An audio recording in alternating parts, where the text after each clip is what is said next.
বিওর আমি আনিসুর রহমান আনিস আবারও একটি মর্মান্তিক খবর জানানোর জন্য আপনাদের সামনে এসেছি। আপনারা হয়তো শুনেছেন, বিশ্বের বিভিন্ন মিডিয়া দেখবেন যে ইসরায়েলি বাহিনী গাজার প্রধানমন্ত্রী ইসামা দা লিসকে হত্যা করেছে।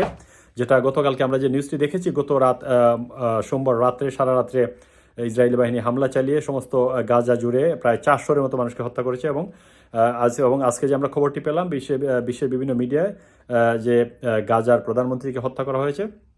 কিছুদিন আগে দীর্ঘদিন গাজা যুদ্ধের পরে প্রায় 45,000 মানুষের হত্যার পর গত কিছুদিন আগে গাজায় যুদ্ধবিরতি হয় এবং যুদ্ধবিরতির ফলস্বরূপ গাজাবাসী সহ সারা বিশ্ব একটি স্বস্তির নিঃশ্বাস ফেলেছিল। কিন্তু আবারও গাজার প্রধানমন্ত্রীকে হত্যার মাধ্যমে যে জিনিসটা হবে বলে মনে হয় যে সারা বিশ্বে আবারও নতুন করে উত্তেজনা সৃষ্টি হতে পারে, স্পেশালি মধ্যপ্রাচ্যে।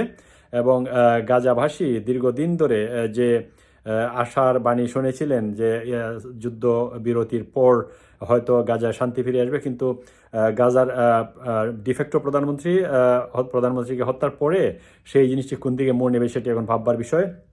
বিশ্ব নেতৃবৃন্দ একদিকে যেমন রাশিয়া ইউক্রেন যুদ্ধ থামানোর জন্য মার্কিন প্রেসিডেন্ট ডোনাল্ড ট্রাম্প সহ সারা বিশ্বের নেতৃবৃন্দ কাজ করে যাচ্ছেন, প্লাস ঠিক তেমনি সারা বিশ্বের বিভিন্ন অঞ্চলভিত্তিক বিভিন্ন বিশৃঙ্খলা নিরসনের জন্য যে আলোচনা চলছে সারা বিশ্ব জুড়ে, সেই মুহূর্তে গাজার ডিফেক্টো প্রধানমন্ত্রী ইসামাদা লিসাকে হত্যার মাধ্যমে সেই মধ্যপ্রাচ্যের রাজনীতি এবং সারা বিশ্বের রাজনীতি কোন দিকে যাবে সেটা আসলে ভাববার বিষয়।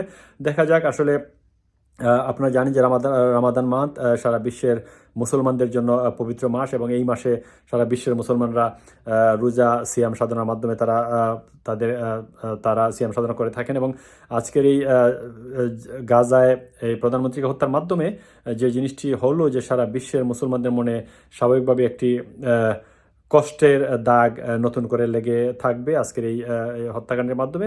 এ নিয়ে বিশ্ব নেতৃবৃন্দ এখন দেখা যাক কোন দিকে বিশ্ব রাজনীতি মোড় নেয়। আসলে ইসরায়েল একটি দেশ এবং ফিলিস্তিন একটি দেশ, এবং প্রত্যেকটি দেশেরই যার সার্বভৌমত্ব স্বাধীনতা বিষয়ে কথা বলার অধিকার রাখে যার অবস্থান থেকে। হঠাৎ করে আসলে শান্তি প্রস্তাবের পরে যেখানে সিজফায়ারের পরে যে জিনিসটা সমস্ত গাজাবাসীর মধ্যে যে আশার সঞ্চার হয়েছিল যে নতুন করে তারা আবারও গড়ে তুলবে সমস্ত গাজা অঞ্চলকে, মানবতা সৃষ্টি হবে, মানবতাবোধ আবারও জেগে উঠবে। সুতরাং সেই ফাঁকে আজকে হঠাৎ করে গতকাল অতর্কিত হামলার মাধ্যমে 400-রও বেশি গাজাবাসীকে হত্যা এবং প্রধানমন্ত্রীকে হত্যার মাধ্যমে সেই জিনিসটি কতটুকু শান্তি বয়ে আনবে সেটা এখন ভাববার বিষয়। যদি আমার ভিডিওটি আপনাদের ভালো লাগে, আমার YouTube channel Anis speak subscribe করে কৃতজ্ঞ রাখবেন। ধন্যবাদ আপনাদের সবাইকে।